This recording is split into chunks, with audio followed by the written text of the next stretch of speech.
Hey guys, and welcome to what I think will be an amazing mod that everybody will definitely fall in love with. It's not a total overhaul mod, but it is a mod that changes the game, I know, surprisingly. The Island of Sodor mod, or, you know, the Thomas the Tank Engine mod. It's in the accurate location for the book, right between the British mainland and the Isle of Man. You may say this isn't an island, it's a peninsula. Well, it is because there's a small river in between these two. So I guess it's technically not a river, it's just part of the ocean that's very small and separates the British mainland and this island, and we will play as them today, led by the Fat Director, which is his canon name. This isn't some joke in the mod. And I assume our generals are the trains. I'll be kind of disappointed if not. I guess not. Maybe they're somewhere. I'm sure they're somewhere, right? Anyways, we're going to endorse the Fat Director. I don't know what we would do without him. There's another path where we can get the Earl or something of this land in charge, but I don't know how worth it that is. Not very many people live on this island, so I don't know what we could really do offensively. We start off with one dockyard, and we don't even have military factories, so we're unfortunately not able to actually make trains. We could start building a military factory, but it will take until 1940 to have a military factory, which is quite a long time to go without trains and Thomas the Train mod. Do we even have trains researched? At least we have that. I guess that'll be our goal today. We won't have an army, but we'll make railway guns for the British. I think Thomas the Tank Engine historically takes place during World War I or World War II, so that's kind of interesting. It looks like we can get a military factory over here too by utilizing the abandoned mines. This is the age of the train. Yeah, that plus 50% monthly population won't do too much when the population is only 60,000, so it doesn't really matter. We're also an integrated puppet, so we're much closer to being annexed than free right now. I don't know where this is going. I guess if we go this other path, we can reclaim the Isle of Man, but the Isle of Man has a less population than our island and no industry, so it doesn't really matter. Oh yes, Imperfect endorsing him gives us plus 25% construction speed for railways. We don't actually have any railways. That's also kind of questionable, but we can build the railways, I guess. That's kind of the point, I assume. Anyways, let's modernize the countryside. Strangely enough, I think a lot of this mod is actually referencing this like creepypasta, but I don't know. I was never into the creepypasta thing. Anyways, for now, we'll just watch the French troops reappear and disappear. Oh, I guess we can commandeer civilian trains, but doing that wouldn't really make sense. And that also implies that we do have civilian trains. They're just civilian trains not being used for military purposes. Also, another funny story. I was actually going to make a Thomas the Tank Engine mod. I decided to make Falling Star instead because Falling Star is a lot more serious than the Thomas the Train mod I was planning to make, but it was going to be interesting. I was talking with some of my Discord mods about working on it. Man in the High Castle,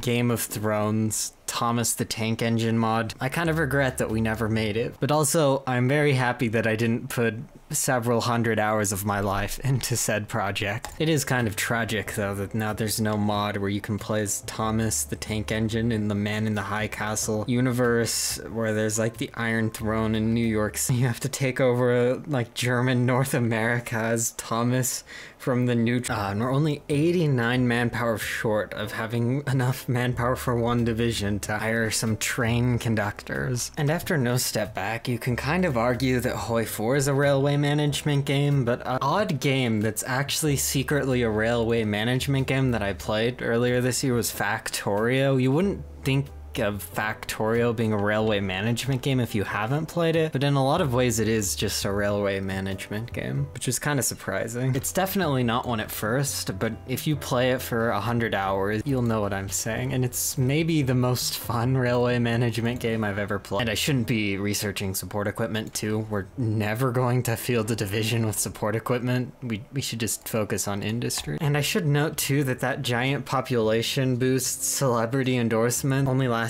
for a year too, so it's not even amazing. Maybe if it was plus 1,000% monthly population for a year, then that would kind of do something. Plus 50% monthly population doesn't mean that every single month you're getting 50% of your population in extra population. That's what a lot of people think it means. All states in Hoi4 grow in population over the course of the game, and the plus 50% monthly population just increases that gain by 50%. It doesn't mean that your state is going to increase by 50% in population every month. I'm not saying though that the mod developer didn't know that that was a thing. I'm just saying that this is a very small increase. I think that railway guns are manned with manpower maybe? I don't know. Hopefully not though, because if so, that's kind of terrible for us. And I don't know what to spend our political power on too. I guess we could go to free trade. We don't have any military factories, so we have no use for all this stuff. We might as well go on to free trade. Okay, so this wasn't my plan, but I don't think we can continue with the UK taking all of our military factories, so we are going to empower the fat directors, so the Hat loyalists will become the ruling party. I don't think that means we break free from Britain, but it'll at least give us enough autonomy that we can become a puppet instead of an integrated puppet, so baby steps, but that's fine. I don't even really care about being independent. I just want to actually be able to make trains. France is now in the Allies with us and Britain, so we can now see all their divisions, no more watching them appear and disappear. We can also now go on to limited conscription, but for now I'm going to save up my political power to become a puppet once we have that autonomy. Oh, unfortunately, since we switched ideologies, that switched our puppet type, so we can't actually increase our autonomy now. I guess that was all kind of pointless. That's actually really bad because now we've lost our civilian factory too. We could hold a democratic referendum and then go back. We'll probably become an integrated puppet again, and then we can get our one civilian factory back and public demand rearmament. That's also good. And now that we've switched back to democratic but taken the autonomy, now we can become a puppet. See, that was our genius plan. Oh, and the UK changed our status. We'll just have to keep fighting with Britain and wasting a ton of political power between the two of us unless we do something to get one more autonomy. If we get one more autonomy, then they won't be able to do this. And here we are, one military factory. That's good. We'll start building armored trains. Yeah, there's no reason to research construction as a small nation. Even if we had 5 times the factories, researching construction is kind of a bad idea in Hoi4. So we'll just go straight for the railway gun, and then we will put all of the production from this one military factory into that. And great, we got railway guns researched. This one will be done by July 1940. But if we now go off of free trade, that should give us the steel we need to produce it. So I'm not sure exactly what this means. Capital inaccessible. I'm guessing it's because our capital isn't linked to a railway, which would make sense, I guess. So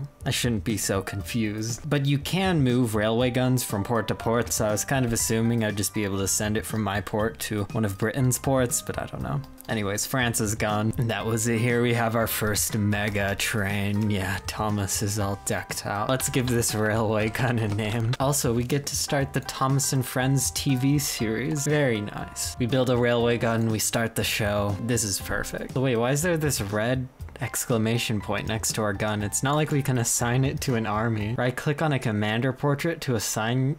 I guess we can assign it to an army. And the mystery is solved. We do actually have to have manpower to deploy railway guns. Apparently it takes a lot of people to field railway guns. It takes 1,000 people to run one railway gun. So we'll disband our division so they can field a railway gun. What are some of the other people?